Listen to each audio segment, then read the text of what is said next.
c'est surtout le Kikongo qui a forgé la langue du créole. Tout dépend où on est, hein, mais en tout cas en Guadeloupe, Martinique et Haïti, c'est vraiment le Kikongo. Même si on dit que c'est des langues à base lexicale française, le français n'est qu'un pourvoyeur de lexique, et pour cause, puisque ces pays étaient sous domination française.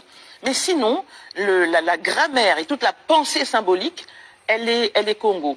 Et c'est pourquoi d'ailleurs, enfin, dans cet ouvrage, hein, je fais la démonstration de la parenté génétique entre le Kikami, donc la langue dite créole, et le Kikongo. Alors, lorsqu'on connaît bien le Kikongo, lorsqu'on parle certainement bien aussi, où on connaît le Kikami ou le Tikam, c'est facile de comprendre,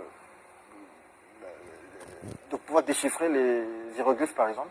C'est possible? Alors, les hiéroglyphes, oui, les hiéroglyphes sont, enfin, comment je veux dire ça? Dans nos langues, nous avons les hiéroglyphes, mais il faut avoir les codes de lecture pour les lire. Par exemple, dans le Kikami, on a le marqueur temporel K, parce que nos langues marchent avec des marqueurs temporels. Quand je prends le Kikongo, par exemple, Tuekasala, Bekasala, Louekasala, on a toujours K et Sala. Sala veut dire travailler, et K, c'est le marqueur temporel. Donc, nous travaillons, ou nous commençons à travailler, vous travaillez, vous remarquerez que c'est que le pronom personnel qui change. On a toujours le marqueur temporel. En Lingala, To, Zali, Kosala.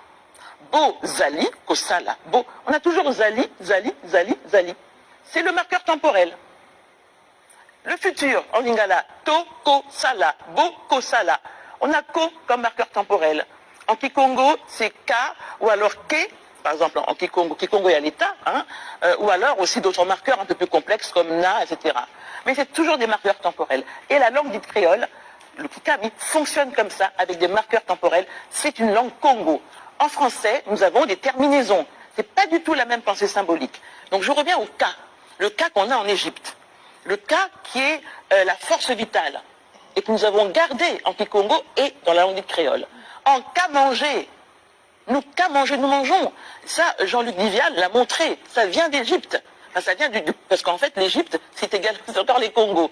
Ce sont les Congos qui ont créé l'Égypte. Ça, d'autres l'ont montré, hein. Je ne l'invente pas, d'autres l'ont montré. Il y a de la littérature là-dessus, justement. Voilà, d'autres l'ont montré. Mais le K, c'est vraiment la dimension de la force vitale. Et nos parents, quand ils ont été déportés, ils ont fait sauter tous les marqueurs temporels. Ils n'ont conservé que le K pour le présent, parce que c'est la force vitale. Ils en avaient besoin pour survivre au cœur de l'innommable, au cœur de l'esclavage, au cœur de... Enfin, ils ont subi des choses atroces, mais le K leur a permis de survivre. En Kikongo, quand je dis Dumbuka, sauter, mais je saute avec la force du K.